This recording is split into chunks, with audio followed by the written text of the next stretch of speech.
की करै छी मम्मी? माछ बनबै छी। अच्छा माछ बनाबै छी। ई एमे अथी के सुखायल मिरचाई के धऽ देलियै? हम सब समय में नजर गुजर माछ में बड नजर लगै छै तऽ केओ आयल गेल ताहि दुआरे हम माछ में से सुखायल मिरचाई धऽ दै छी। पहिले है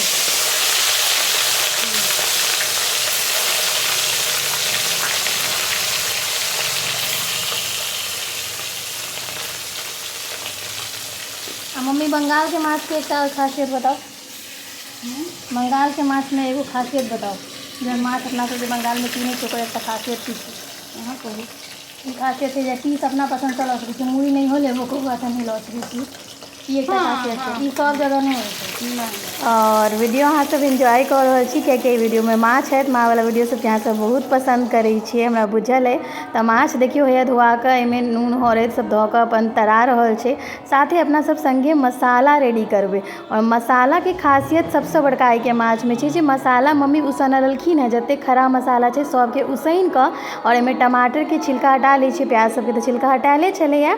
ई वीडियो पोस्ट होते कनी देर हो जाए, शायद हम बिहारो पहुँच गेल रहबै ताबे बेसनल वाला के पिसबै।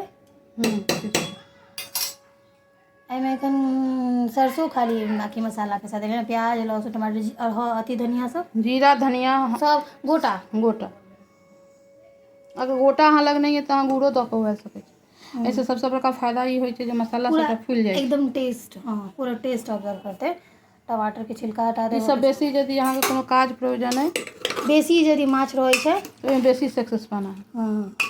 एकर टेस्ट बहुत नीक बनै छै और तखनो बना सकै छी जखन कतौ अपना सब जाइ छियै, कियाकि पहिल बाजी बनेने रहियै जखन हम मामी में रहियै तऽ हमरा लग कोनो सामान नहीं रहे। हम सबसे पहिल बाजी बनेने रहियै, हमर समझ समझी नहीं आयल रहे तऽ मिक्सर खराब भऽ गेल रहे, हमरा लग कोनो ऑप्शन नहीं रहे। तकर बाद से लेकिन हमर सबके पसंदीदा हो गेलै है, बहुत माछ से। और ई आलू के बिना हम सब खाई नहीं छी और मटर सीजनल छै तो पड़बे करते, ताहि दुआरे आई मटर सेहो पड़ि रहल है माछ में। और देखियो भैया माछ तरा रहल छै, कते सुंदर लागि रहल छै जब माछ तराइत होइ छै, छन छन छन आवाज होइ छै। और ई मसाला ठंडा भऽ गेला कुकर तऽ ओकर मसाला के पीस के अपना सब दोसर तरफ रेडी करब। ई कोको के चिकन कियाक तऽ कोको माछ नहीं खाई छै, तो ओकरा लेल माँ एक तरफ चिकन में टमाटर और मतलब ई सब धऽ के रखने छथिन। अगर अहाँ लग पेट हुए तऽ अहाँ एनाहू अपन पेट के खुआ सकै छी, मतलब सिर्फ नून हरैद दऽ के मम्मी एकरा बॉयल कऽ दै छै, मतलब उसैन देलक और चिकन के नून हरैद दऽ के अलग से और ओकरा को बहुत नीक लागे छै तो खाई छै। तो देखियो हमर सबके माछ तैयार भऽ गेला। इम्हर ताबे तक जल्दी मसाला पीस लै छी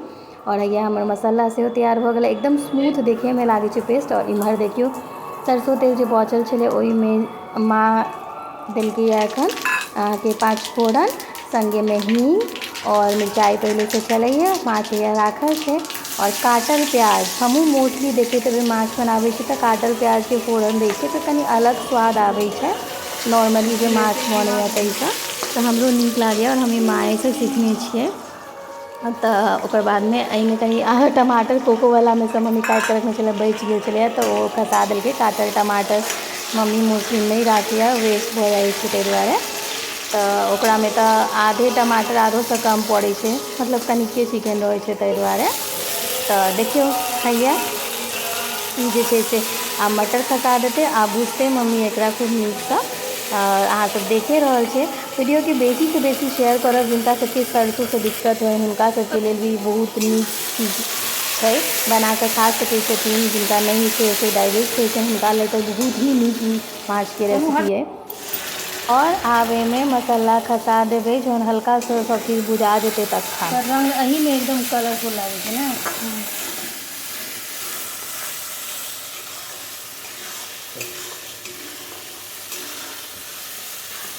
भुजाओ में समय मसाला देखियो देखियो ऐसे मसाला एकदम मिलल है ना। ओ जे खुरदरापन होइ छै नॉर्मल वाला में, ओहिमे इहो नहीं है ना। स्वादो एकर एकटा अलग टाइप के आबै छै।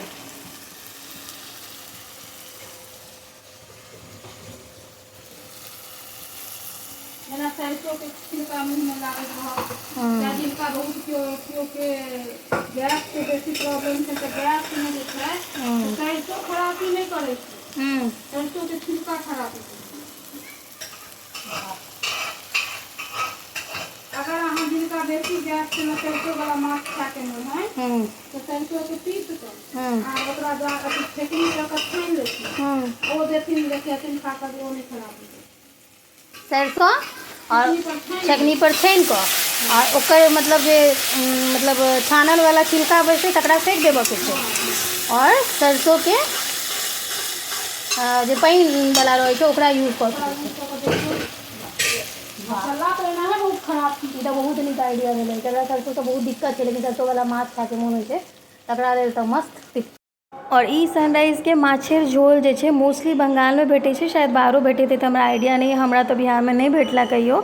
और ई मसाला देखियो एकदम भुजा गेल छै, मच्छर झोलके इस्तेमाल माछ झोर देलाके बाद करतै। मसाला जतेक नीक बुझाइ छै कोनो भी तरकारीके स्वाद ओतेक नीक आबै छै एना हमरा लगैए।